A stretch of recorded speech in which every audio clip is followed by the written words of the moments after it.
Жалпы связка сатып алу жайлы мен қазір айтқым келіп отыр. Жалпы қандай связкаларды сатып алған дұрыс, қандай связкаларды мүлдем сатып алмау керек. Ертең сіздер телеграм группаға, басқа жаққа көбісіңіз әр жаққа кіріп, әртүрлі информация іздей бастайсыздар.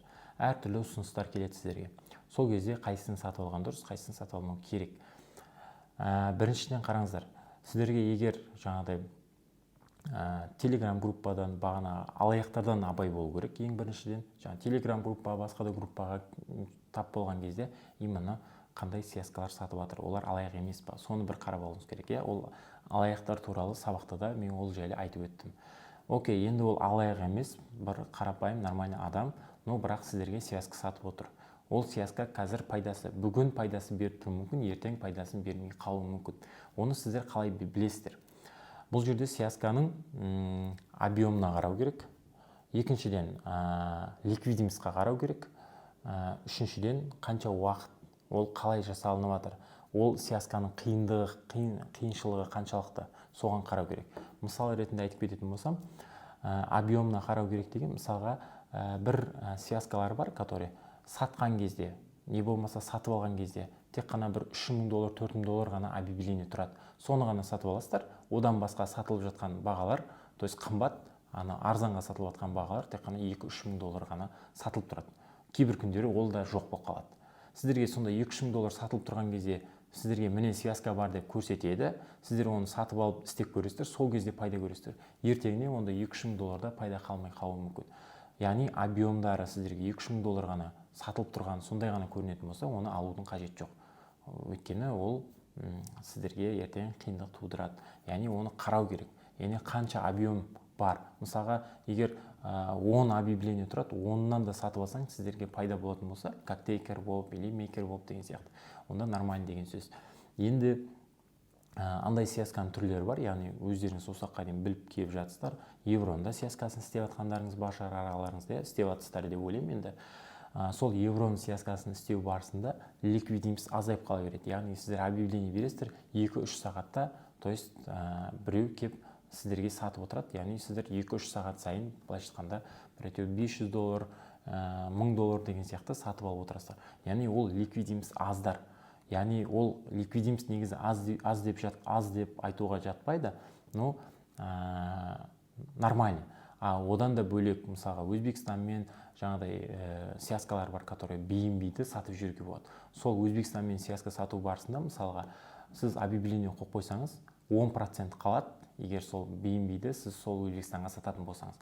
Бірақ ол 10% пайда көру үшін сіз даже бір 300-400 теңгені сатудың өзін сіз 2-3 күн уақытыңыз кетеді. Ликвидимс, яғни өте аз. Бірақ связка деп айтқан кезде ол 10% пайда қалады. Сондықтан да сондай ликвидимс жағына қарау керек. Және де оның қанша уақыт ұзақ шыдайды, сонысына қарау керек. Яғни бүгін ертең сатылып, ертең 2-3 күннен кейін жоқ болып кетпей ма деген сияқты. Сондай сұрақтар қоюларыңыз керек. Егер сізге связкасын сатып алған адам объем жағынан жақсы, ликвидимс жағынан жақсы, 1 сағат сайын, не болмаса жарты сағат сайын тез өтіп отырады деп айтса, сосын ұзақ мерзімді, яғни күнде бұл связка болып жатыр, немесе суббота воскресенье ғана болмайды, қалған күндердің барлығы болады десе, онда ол нормальный связка деген сөз. Яғни оны қанша теңгеге болса да, миллион теңгеге болса да сатып ала беруге болады деген сөз. Әрине ол жаңағыдай алаяқ емес болса, барып, жолығып, көрісіп сатып алсаңыз, әрине миллион теңгеге болса да сатып алсаңыз арзиды. Және де қанша процент пайда қалады, сол жағына да міндетті түрде қарайсыздар. Яғни 1%, 2%, негізі 2-3% пайда қалатын болса, ол кейде связканың бағасы түсіп кеткен күннің өзінде де ол 1%, 2% бәрібір де пайда қалдырып отырады. Негізі сол жақтарына қарауларыңыз керек. Алдағы уақытта негізі өздеріңіз ізденіп жатсаңыздар.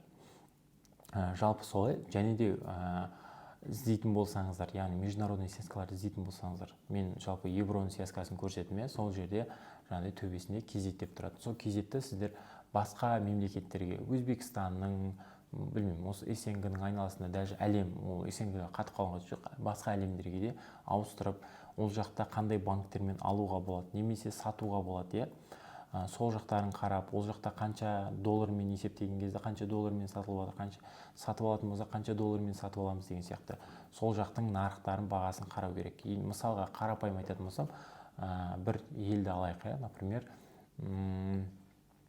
мысалы Индияны алайық. Индияда мысалға арзан болатын болса, сіз значит не істеуіңіз керек? Индияда USDT арзан болатын болса, сіз Индияға ақша жіберуіңіз керек. Индиядан дроп табуыңыз керек, не болмаса бір сол жаққа барып, шот ашып, енді Индияға көп бара бермейтін шығарсыздар, но қарапайым мемлекеттерден көре берсеңіздер болады. Мен как мысал ретінде айтамын. Енді сол жақтан шот ашылдыңыздар, сол шотқа ақша аударыңыздар. Не болмаса жаңағыдай зарубеж перевод арқылы прямой клиенттің өзінен, Binance-тың өзінен, жаңағы евроның связкасын істегендей прямой аударып отырыңыздар, сол жақтан арзанға сатып алдыңыздар да, оны Қазақстанға саттыңыздар.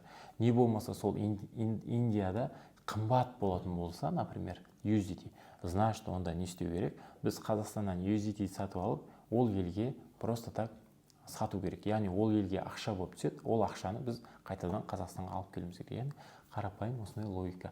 Яғни әр елден солай кезеттеген ауыстырып қарай беруге болады. Және де одан бөлек ана жерде мерчанттар бар. Мерчант аккаунттар білесіздер, сары галочкамен былайынан тұрады. Сол аккаунттарға кіресіздер, сол аккаунттарға кіріп, ішінде қандай объявление қай жақпен істеп жатыр, қандай бағада қойып жатыр, соның барлығын қарасаңыздар болады. Әрине кейбір нелер өздерінің келісіп алған бағалары бар, олардікіндей связка таба алмауыңыз мүмкін, бір күшті қылып қойып алады. Олар енді өздері ТОВымен, басқаларымен деген сияқты крупный әртүрлі елдермен былайша айтқанда жасап отқандар, либи движение жасап отқандар бар. Енді олардың барлығына қатты қарамау керек. Олар қалай ақша тауып отыр, сіздер білмейсіздер, сондықтан да қатты не істемеу керек. Бірақ қарап көріп үнемі зерттеп жүру керек. Сонда мерчанттарды кім қалай істеп жатыр, қандай объявлениелер беріп алып сатып отыр деген сияқты, қай елдермен деген сияқты. Солай істесеңіздер, в принципе, связканы да тауып алуға болады. Яғни өздеріңіз-ақ связка тауып алуға болады. Яғни связка таптыңыздар деген сөз, уже ақша таптыңыздар деген сөз. Осымен біздің арбитраж курсымыз аяқталды. Жалпы сіздерге түсінікті болды ма? Жалпы курс ұнады ма сіздерге? Егер түсінікті болмаса, осы жалпы курсты басынан бастап қайтадан қараңыздар. Бұл негізінде серьезный нәрсе, яғни бұл жерде ақша ойнап тұрғандықтан серьезный қарап, серьезный түсіну керек. Яғни сөйтіп серьезный жасасаңыздар, бұл жерден әрине классикадан болсын, басқадан болсын, әйтеуір кішкене қиын болуы мүмкін, бірақ та ақша таба аласыздар. Егер сол классиканы істеп жүру арқасында сіздер неше түрлі связка тауып алуыңыз мүмкін. Неше түрлі связкаларға тап болып, яғни 2-3-4% связкалар тапсаңыздар, ертең сол миллион теңгемен күніне 40-50 мың теңгеде табуға болады негізінде. Ол әрине уақытына келгеніне сай, неше түрлі связкалардың пайда болғанына қарай жалпы сіздерде табылып отырады. Ол қандай жағдайда келеді? Әрине сіздер арбитражбен айналысып, оны үйреніп, оны до конца түсініп деген сияқты сондай жағдайға жеткенге дейін. Егер бір нәрсе түсініксіз, түсінбей жатсаңыздар, онда біздің группаға жаза берсеңіздер болады. Яғни мен бар, менен басқа кураторлар бар, жалпы сіздерге барымыз салып жауап беретін боламыз. Сондықтан да міндетті түрде жазып, ізденіп, бұл курсты просто так алып қана қоймай, бұл курсты оқып, міндетті түрде жасап, пайдаларыңызды көріңіздер. Сіздер тауып, сіздер риза болсаңыздар, біз де ризамыз. Жалпы бұл курс негізі сіздерге арналған. Сондықтан да сіздерге осы курс ұнаған болса, онда комментарияға жазып, өздеріңіздің ой пікірлеріңізбен бөлісіп қойсаңыздар болады. Егер қиын болмай жатса, онда истористарға да бөлісіп қойсаңыздар болады.